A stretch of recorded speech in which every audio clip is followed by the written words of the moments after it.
And we welcome you. Welcome to the Roth IRA Bonanza.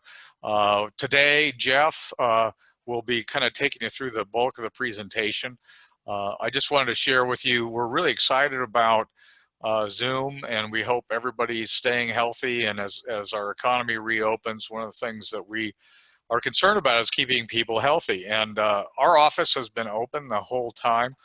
We were considered to be one of the important businesses that remains open, but for the most part, we have been social distancing. We've staffed the office with 1 or 2 people, and everybody else has been working remotely. So when we bring Jeff on here in a moment, you'll see he's in his living room, which is a good spot to be to do a meeting. So with that, let me just share with you the Roth IRA Bonanza came out of us doing some research on some of the new tax bills that came out. And we found some opportunity here that I think benefits particularly those that are doing RMDs, and but it also may benefit people who are before required minimum distribution age. So with that, Jeff, I'm going to turn it over to you. Take us home here. Well, thanks, Troy, and thanks everyone for joining us here. And can everyone see my presentation here? Look good, everyone? All right. So welcome to the Roth IRA Bonanza. So I'm Jeff. I'll be presenting for the next 10 minutes, and we'll have Q&A at the end, as Troy mentioned. And we can always talk separately offline or on the phone. We're here to take care of your financial questions and goals. So also, I just wanted to highlight real quick, we are not CPAs. This presentation is for discussion purposes only. We look at ourselves as more as a partner with your CPA or tax preparer. So after we review this, we'd be more than open to having that conversation with your tax person to kind of make this transition if this is what you want to consider going forward. So, so let's get started here. Like Troy mentioned, you know, every time a new act or law comes out, we really look at it from more of a financial planning lens, and we kind of dig through the act and see if there's something that's really going to add some value to our clients and what it means to them and their amazing retirement. It's kind of part of our job as a financial mentor. And when we looked through the CARES Act, the Coronavirus Aid, Relief, and Economic Securities Act of 2020, that's exactly what we found. This is stuff that gets us excited. This is exciting in our world when we get together and talk as a group. And with the CARES Act, what we found is that you can skip your required minimum distribution in 2020, this year. So it's just a unique opportunity to do this one time and instead convert your money to a Roth IRA. And we'll get a little bit more a review session on a Roth IRA here coming up in a couple of slides. Roth IRAs are excellent investment vehicles, yet you will need to pay the current tax now to convert. So that is something that we'll go through as well. That's no different than when you take out your RMD now. You pay the tax now and you get tax-free growth in the future. And third, even if you're not RMD age yet, we can still talk about a Roth IRA conversion. It's different than a contribution, so we'll go through those conversion details. Yet again, it's something that you might want to explore, kind of leading into our next slide, because there are tax implications coming. So I don't know how many of you remember back in 2017, there was a tax act that included a number of temporary changes to the individual income tax bracket. So over on the right-hand side here, this is the current tax rates that we're under, and further into the presentation, we'll go through, you know, the income levels that all of these are, but we wanted to make a quick comparison and show if you're in the 10, you stay in the 10%. If you're in the 12% now, you're going to 15. 22 is going to 25, 24 is going to 28. So these may seem like small numbers per se, you know, we're looking at 3 to 4%. Yet if you think about it, the impact is huge. If you're, for example, your income is $100,000 a year. Okay, so on $100,000, and you go from 22 to 25, that's a 3% jump. So on $100,000 in income, just in general, that's a $3,000 difference. You're going to be paying $3,000 more in tax. So if you look at that over 10 to 20 years, you're looking at $30,000 to $60,000 in additional tax. That's all going to come because at the end of 2025, this temporary tax act sunsets. So nearly all of the modifications to the individual income tax system are scheduled to expire, and the rates will revert to those under pre-2018 tax law. So right now we're really in a kind of temporary zone in terms of taxes, which again kind of gives the opportunity right now to pay some tax now at a lower rate, knowing that in the future the tax rate is more than likely going to be higher. So second part of this is, let's just review a little bit about why a Roth IRA. You know, we get a lot of questions about how much does a Roth IRA pay, or what's the interest rate on a Roth IRA. And a Roth IRA is really just a additional account. It's a traditional IRA, and instead you have a Roth IRA. You're just adding a second or third account to your selection of accounts. And in a Roth IRA, you can invest in stocks, bonds, CDs, index funds, and grow your money tax-free for future goals. So just like the accounts that you have with us now, a Roth IRA is an additional account that we put money into, and we buy investments just like we do now. The amazing part is all dividends, interest, and growth are tax-free. So in 2025, after all those tax laws sunset, you're not looking at paying tax on any money that comes out of this Roth IRA. All withdrawals are income tax-free. When tax rates go up in 2025, you've already paid the tax now, so there's no additional tax. There are no RMD requirements on a Roth IRA. And Roth IRAs pass directly to beneficiaries just like traditional IRAs, with no tax to your heirs. And there's been some changes here too that we can talk about in the Q&A that happened in another act called the Secure Act, and that was also earlier this year in January. And the Secure Act changed how a non-spouse inherits an IRA. So again, another benefit of a Roth IRA is it passes directly to bennies with no tax to your heirs.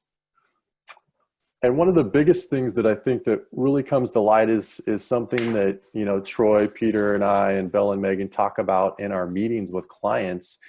We have a financial plan in place with everyone, and we spend a lot of time talking about creating tax diversification in retirement.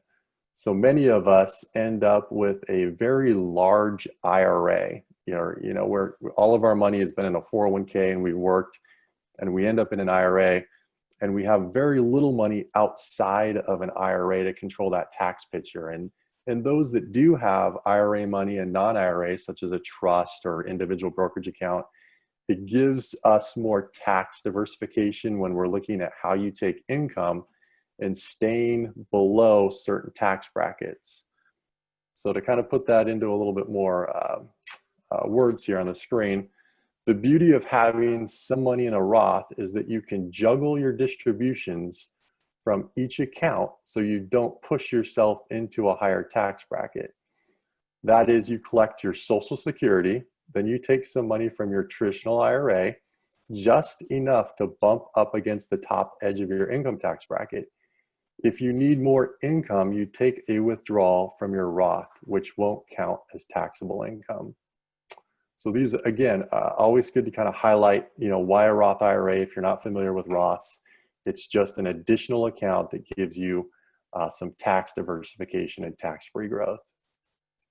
So let's go through an example case study. How would this work when you can come back into our office and we can get together in person? Wouldn't that just be amazing to begin with? And when we can go through some of these strategies together.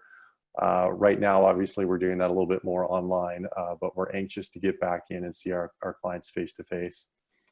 And if we go through an example case study, I think this will really help you understand how it would work for you. So we're going to use a couple here, Jack and Jill Johnson, using our Roth IRA Bonanza conversion strategy for 2020 with the RMD amount that you were supposed to take out this year. So here's some assumptions that we're going to have in our case study. We're going to have an assumption that Jack has an IRA balance of $1 million. His required minimum distribution in this example, just to keep the math simple here on the screen, would be $40,000. So 4% of 1 million is $40,000. So Jack's got to take out 40 grand this year for his RMD. His total household income is $140,000. So that includes Jack's RMD, Jill's working part-time, she's doing some part-time consulting, and then Social Security income for both of them. So we're at $140,000 for their total household income for this example. Married filing jointly, and we'll get to that screen here too. That puts them in a federal tax bracket at 22%. So if you remember from a screen before, this bracket is eventually going to jump to 25%. So right now it's at 22. And of course, California is going to get their tax as well. So we've got 9.3% is where you would fall on 140 grand with California state income tax. So there's three choices right now for this scenario. And I think the one that we're all most familiar with is it's just a normal RMD year. Okay, so this is something that you can do this year, just like you did last year or the year before. Or if it's your first year, you can do this too. You take your $40,000 from the IRA, 22% federal tax is $8,800, 9.3 on California is $3,720. So 40 minus 88 minus $3,720, you net $27,480. And a lot of you are very familiar with this. This is the number that comes over to your checking account, and you use it for an amazing retirement. You know, you're using it to live on. You're using it for cash flow. That's what you've saved all this money for. We also have clients that invest it in a brokerage account. So maybe you don't need the full 27,480. You know, Troy, Jeff, we only need 10,000 bucks. Put the rest in a brokerage account, and we invest it for them, such as a trust account or a joint account, anything that's a non-IRA account. And from that, though, the government's got it all figured out, right? They're going to tax us in every shape and form possible. And you pay capital gains tax, you know, when you invest in here and you sell. So if you buy a stock for 10 bucks and you sell it for 20, you made $10 and you're going to pay tax on that gain. So this is something that I think most people are familiar with. The CARES Act, what the CARES Act did is it's trying to relieve some of the requirements that have come upon us all. You know, we received the stimulus checks, kind of depending on where your income fell. There was the PPP loans that helped out businesses, all these things. It was a $2 trillion tax bill. And so the CARES Act allowed people to take zero out as an RMD and pay zero tax. So the CARES Act is trying to help retirees with their tax bracket as well, and they're giving you a pass just this one time this year.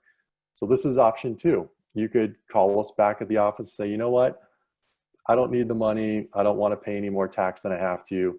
Let's just skip my RMD this year, and you know, we can take care of that for you. The third choice is what we're talking about today is the Roth IRA Conversion 2020 strategy. So it's this one-time event this year. So again, to kind of walk through it, Jack takes his RMD for $40,000. You pay the tax now. So you're paying at that lower tax rate versus in 2025 when all these tax laws sunset. You net the same amount. So just as the same as scenario one. The difference is you invest this $27,480 in a Roth IRA account, and all dividends, interest, stocks, everything grows tax-free for future withdrawals. So there's no cap gains tax, there's no income tax. They can raise taxes to 55%. You're not going to pay any tax on your Roth IRA. So over 10 years, just for an example here, we did a little growth calculation. Your 27,480 at a 6% return would grow to $49,212. Amazing, no tax. And we put a little footnote here below. The ideal choice in option 3 would be to pay the Fed and California state tax from a savings account and convert the entire $40,000 to a Roth. So again, the government doesn't care where that tax money comes from. They just want to receive the tax revenue. So if you have a savings account at a bank with $50,000 in it, you could instead pay the tax from that savings account. And instead of $27,480 going into the Roth, you'd have $40,000 going into the Roth. And that's going to grow to nearly $72,000 tax-free. So this is why we like this strategy so much. You can kind of tie this to different goals. Maybe there's, additional healthcare needs that you'd kind of like to benchmark some money for down the road that this could be used for with no tax. Maybe there are college goals that you'd like to help out grandkids with. Again, you can take this money out with no tax and help them with college. It could be just for, a rainy day emergency growth fund. You could grow this more aggressively with a more aggressive allocation than you maybe are right now in your traditional IRA or your trust, with the idea of growing this to as much as possible so that you can take all of this money out tax-free. So this is why we like this strategy so much. And I know I went through that slide a little bit quick, but again, we can go through all these details one-on-one or talk about them here in the Q&A. So the next couple of slides, we added just more as reference. Again, we are not CPAs. We so far have had really good feedback from the tax professionals and CPAs that we do have relationships with. And this is really just the tax rates that we wanted to share with you. So for example, in our scenario, we had married filing jointly. The income fell right here, 140,000 is between 80 and 171. So that puts you in the 22% tax bracket. If you're single, that $140,000 instead puts you up here in the 24% tax bracket. So these are all questions that we can address, yet we're going to want to get some feedback from your tax preparer as well. And all of these tax rates are the ones that are going to expire. They're going to sunset in 2025, and they're going to move up to pre-existing tax law. We also wanted to touch a little bit on Medicare Part B. So again, we just have this here for reference. You want to make sure that any tax that you're paying from a Roth IRA conversion isn't going to bump you up into another income bracket. So for example, this individual that we use, the couple, Jack and Jill Johnson, had $140,000 in income. So file joint tax return. If your tax return income, your taxable income is below $174,000, you pay $144.60 for your Medicare Part B. If you converted, a huge amount, this often comes up too. Well, Jeff, why don't I convert $100,000 of my traditional IRA to a Roth? Well, you have to understand that $100,000 is seen as income. And in that case, if we had a couple that's at 140 and it bumps them up over 174 or above 218, your Medicare Part B cost is going to go up. So again, these are just some details that we look at with clients. And again, we talk through these with your tax person. So we're going to kind of close out here with two last slides. The first is going to be 2 questions to ask yourself. And the following one is going to be 3 key details to talk to your tax preparer about. So 2 questions to ask yourself when considering skipping your RMD in favor of a Roth conversion. So first one, if you are of RMD age, okay, so if you're 70 and a half or older, or if this is your first year, it's changed to 72, can you make do without taking the RMD, or do you need it for cash flow? So, from our financial planning lens, when we sit down with clients, we're designing cash flow for you in retirement. We're sending out this, paycheck. So if this is a year where you feel like, you know what, we're not going to take that huge trip to Italy, or we've put off some expenses until next year just because of what's taking place around COVID-19 or the economy right now, maybe you don't need that RMD this year, or maybe you don't need all of it. If you do, if this is something that we've tied to your cash flow, then this may not be the case. This is an idea that may or may not be suitable for everyone. And number 2 is, can you pay the taxes on a Roth conversion with money from income, savings, or a taxable brokerage account? Ideally, all the money from the conversion goes into the Roth and we pay the taxes with other outside money. So this is what I referenced earlier, where instead of that $27,000 going to the Roth, if we can get the full $40,000 into the Roth and pay that tax from another account, because again, government doesn't care where it comes from. They just want to get their piece. That would be the maximized goal of our IRA Bonanza strategy here, Roth IRA. So these are 2 questions, and feel free to email us with additional questions. And we're going to send out an email post this presentation, and we'll include those 2 questions as well as these 3 key details right here, because we want to make this as easy as possible for you to move forward with if it's something that you'd like to do. We know we're all very busy. We have a lot of things going on. And to make this easier, there's really 3 things here that you could call or email your tax preparer about. And the first one is, I'd like to consider a Roth IRA conversion this year. How much money can I convert and stay in my same tax bracket? So again, we don't want to go over, then you're going to bump up into another bracket. We kind of want to just hit that ceiling. Question number 2, how much money can I convert and stay in my same Medicare Part B income bracket? So same details there. We don't want to push over and cause additional tax. And part 3 is, I've already talked with my financial planner at Wealth Analytics. Please call them at our number here at the office with any questions. That way we can take the weight off of you. We can talk with your CPA or tax person and make sure that we're all on the same page. Again, we're not CPAs. We don't want to give tax advice. We look at it more as a partnership with your professionals, and we work as a team and find the best solutions for you to have an amazing retirement life, even in this strange environment that we've all been living in the last few months. So with that, I'm going to kind of wrap up the presentation here, and we'll transition over to some Q&A.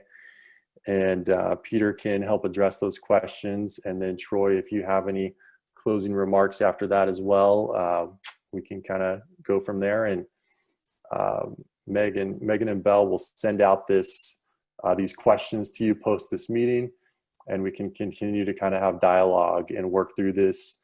The timeline isn't, this Friday, we have time to get through things, but we would like some feedback if this is something you'd like to move forward with. So thanks for tuning in today to our first webinar. We do plan on having an additional one next month, just to kind of tease it out there. I'm not going to tell you what it is, but we would like to hold a number of these going forward each year. So thank you again very much. And Peter, I'll kind of turn it over to you if you see any questions popping up right now. Thanks, Jeff. Yeah, there are a few questions I think will help the group, so I'll address a couple of those. And again, if there's more personal questions, feel free to reach out. But one of them was, do I need a separate account for a conversion? And the answer is no, you don't. If you already have a Roth IRA, you can convert directly into that Roth IRA, as well as any future conversions can go in there. Another question was, do I have to sell the stocks and bonds, or do I have to essentially convert cash, is what they're asking. And no, you don't. You can transfer in cash if you want, but you can also just transfer in the stocks and bonds directly from your IRA. So hopefully that answers that question for you. Is there a deadline to convert or a best time? So two things to think of there. There is a deadline, and that's your actual calendar year. So for a 2020 Roth conversion, this would need to be converted by December 31st of 2020. So one thing to think about there. The other is if there's a best time, that can be more personal. Often we see looking later in the year, because then you have a better understanding of what your income might be or what the deductions might be. Whereas maybe the start of the year, you don't quite have as clear of a grasp on what that income is, because remember, you'd want to convert up to certain income limits. So if we do wait till a little later in the year, then we'll have a better understanding as to precisely how much to convert. Another question that came through, which is a good one, is if I'm not of RMD age, should I still be looking at this? And the answer to that is yes. As Jeff said, this CARES Act provided a unique one-time opportunity. But even if you're not of RMD age, we still look at this as a great opportunity to be looking at, because as both Troy and Jeff mentioned, these tax laws will sunset in 2025. So we essentially have to look at, do we feel we'll be paying less tax now or less tax in the future? And you might look at your account and think once you get to RMD age and you're taking this money out, that you won't reach those Medicare extra payments and you won't go into a next tax bracket. But another thing to remember is that our RMDs get bigger each year, as well as the goal is this account keeps growing each year. So when you combine those together, you might initially think you'll be in a certain tax bracket at 70, 71, 72, but by the time you get to maybe mid 70s or later, all of a sudden you might be going through those tax brackets into higher ones. So that's one key thing to consider. Even if you don't have RMDs now, it still could be very good to convert. Another option why you might do that is because of the fact that Jeff mentioned some of these changes to how beneficiaries inherit IRAs. The old way beneficiaries inherited IRAs were that they had their lifetime to take distributions. So once the account was passed to a beneficiary, let's use Jeff's Jack and Jill example, say they have a daughter, she inherits them, she used to have her whole lifetime to take money out. Now, based on the Secure Act of 2019 December, essentially what happens is the government gives you 10 years to take all the money out. And generally, whether they're non-spouses inheriting these accounts, they inherit them in some prime earning years between ages 45 and 55 to 60. So when they have that 10-year window to take the money out, it can cause a big taxable income event for them.